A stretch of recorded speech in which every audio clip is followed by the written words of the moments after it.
আসসালামু আলাইকুম। আপনারা আজকের ভিডিও টাইটেল এবং থাম্বনেল দেখে বুঝতে পারছেন এই ভিডিওটি কোন বিষয় নিয়ে।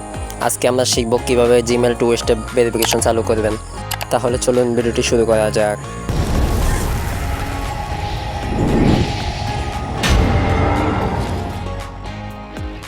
আপনারা মোবাইল স্ক্রিনে আসার পর এখান থেকে ইমেলে চলে আসবেন। ইমেলে আসার পর উপরে এখানে আপনার প্রোফাইল আইকনে ক্লিক করে দিবেন। প্রোফাইল আইকনে ক্লিক করার পর তারপর আপনারা এখান থেকে এই লেখাটার মধ্যে ক্লিক করে দিবেন। এখানে ম্যানেজ এটার মধ্যে আপনি ক্লিক করে দিবেন। তারপর আপনাদের এখানে অনেক রকম সিকিউরিটি আসবে। আপনারা এখান থেকে সিকিউরিটি অ্যান্ড প্রাইভেসি এটাকে সাইন ইন এটাকে সিলেক্ট করে দিবেন। তারপর আপনি এখান থেকে দেখতে পারবেন 2 স্টেপ এটা অন করা নাকি অফ করা। যদি আমার এখানে এটা অফ করা আছে, আপনাদের এখানে এটা অফ করা থাকবে। তারপর এটার মধ্যে ক্লিক করার পর আপনাদের এখানে ফোন নাম্বার দিতে হবে।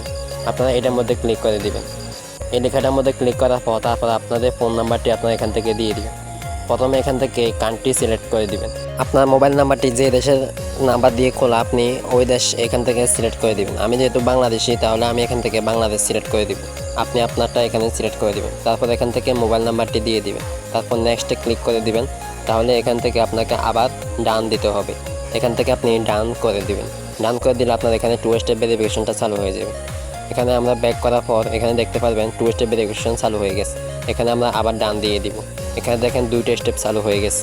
তাহলে আপনার এখানে এই জিমেলটি আর হ্যাক হওয়ার সম্ভাবনা কম থাকে এবং হ্যাকাররা একটু চেষ্টা বেশি করার পর তারপর নিতে পারে।